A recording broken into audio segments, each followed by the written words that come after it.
তোমরা অনেকেই বলেছ আমি কেন বিরহ বা দুঃখের কবিতাই লিখি। আসলে বিরহ বা দুঃখ নয়, আমি সব ধরনেরই লিখি, অনেক মজার কবিতাও লিখি, তবে আমার ভালো লাগে বিরহের কবিতাগুলো পড়তে। তো আজকে একটা মজার ছড়া তোমাদের জন্য, দেখো ভালো লাগে কিনা।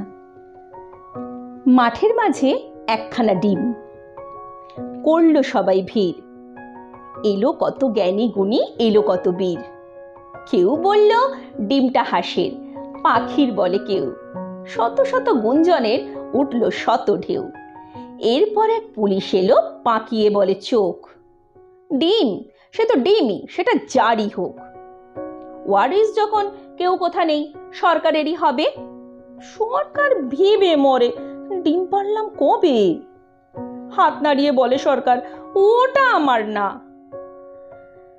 ওটা যদি আমার হবে, কে তবে ওর মা? কখন যে কে ডিম পেরেছে, আমার নামেই দোষ। মনে হয় আমি না, ডিম পেরেছে ঘোষ। ঘোষ বলে, ডিম জানি না, দুধের খবর রাখি। আমার সব গরু মোষ, ডিম তো পারে পাখি।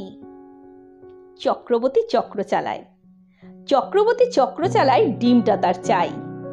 এমন সময় হাজির হলো মুখাজ্জিদার ভাই। বলল, সবাই চুপ করে থাক, বুদ্ধি আমার আছে। ডিমটা নিয়ে মারামারি করিস যদি পাছে, ভেবে রাখিস আমার সাথে মুখাজ্জিদাও আছে। দাদা আমি মিলে মিশে ডিমটা খাবো, তাই এখান থেকে আর কারোর একটুও ভাগ নাই। সেসব হবে ভাইটি আমার, ডিমটা বলো কার? সেসব হবে ভাইটি আমার, ডিমটা বলো কার? মাঠের মাঝে আছে যখন ডিম মুখাজ্জিদার। নমস্কার।